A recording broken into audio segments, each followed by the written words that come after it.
Bon, c'était samedi soir, vous avez fait une très bonne semaine, vous avez marché tous les jours, vous avez mangé parfaitement sans jamais vous frustrer. Et samedi, après 2 verres d'alcool, vous avez plongé et replongé la main dans le bol de chips sans jamais vous arrêter. Puis, par un concours de circonstances, vous avez mangé une pizza entière. Ok, vous avez fait un écart. Sur 21 repas au total la semaine passée, vous avez fait un écart. Bon, c'est pas si grave.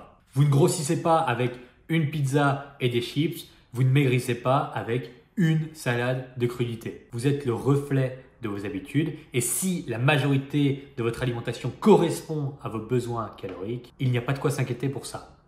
Ok. Mais dans ce genre de situation, beaucoup de gens se mettent des œillères volontairement. Et plutôt que de se dire « Ok, ça va, c'est juste un repas en dehors des clous », ils plongent entièrement dans l'abysse de la complaisance sous couvert de culpabilité.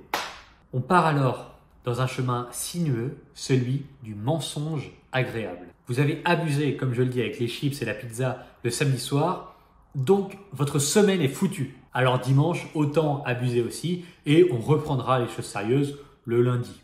Non, grosse erreur. Le seul moyen de faire passer un gros écart inaperçu, c'est de ne pas le prolonger et de se remettre en selle immédiatement, sans attendre.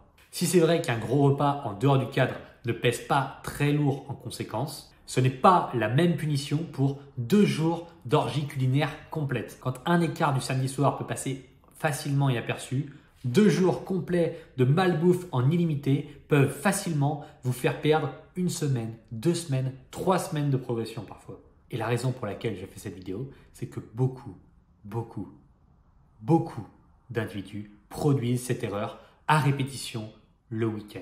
Comme si, après une très bonne semaine de progression en rééquilibrage alimentaire, toutes les calories ingérées entre le vendredi et le dimanche soir disparaissaient dans un trou noir. Eh bien non, et si jamais vous stagnez ou si jamais votre progression était au ralenti, vous feriez bien de jeter un coup d'œil de ce côté-là.